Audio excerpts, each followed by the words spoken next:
Palaspas, nung ang Panginoong Hesus ay pumasok sa Jerusalem, ah, bilang simbolo ng kanyang pagkahari, no?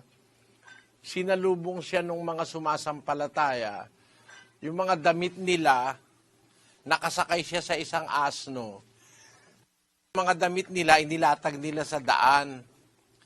Yung iba naman siguro, ayaw maghubad ng damit, kumuha ng mga sanga ng puno, palma, para ilatag sa daan kasi dadaan yung asno na sinasakyan ni Kristo.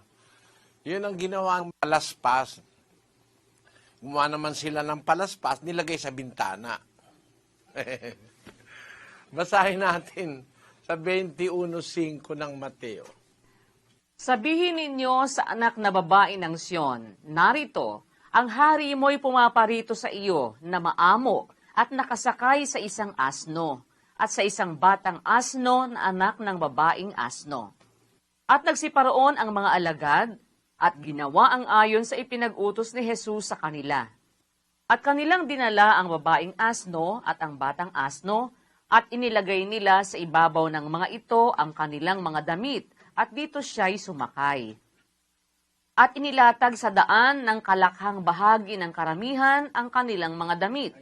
Nilatag nila sa daan, samantalang nakasakay sa asno ng Panginoong Hesus. Ang karamihan inilatag sa daan yung kanilang mga damit, tuloy.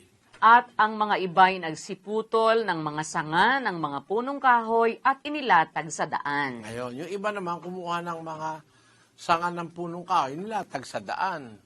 No? At saka dumaan ang Panginoong Hesus. Tuloy natin. At ang mga karamihang nangasa unahan niya at ang nagsisunod ay nagsisigawan na nagsisipagsabi, Hosana sa anak ni David, mapalad ang pumaparito sa pangalan ng Panginoon, Hosana sa kataas-taasan. At nang pumasok si Jesus sa Jerusalem, ay nagkagulo ang buong bayan na nagsasabi, sino kaya ito? At sinabi ng mga karamihan, ito'y ang propeta Jesus na taga Nazaret ng Galilea. At pumasok si Jesus sa templo ng Diyos at itinaboy niya ang lahat ng nangagbibili at nangamimili sa templo at ginulo niya ang mga dulang ng mga mamamalit ng salapi at ang mga upuan ng mga nagbibili ng mga kalapati. Yun. Doon nangyari yung nagsiputol sila ng mga sanga ng punong kahoy.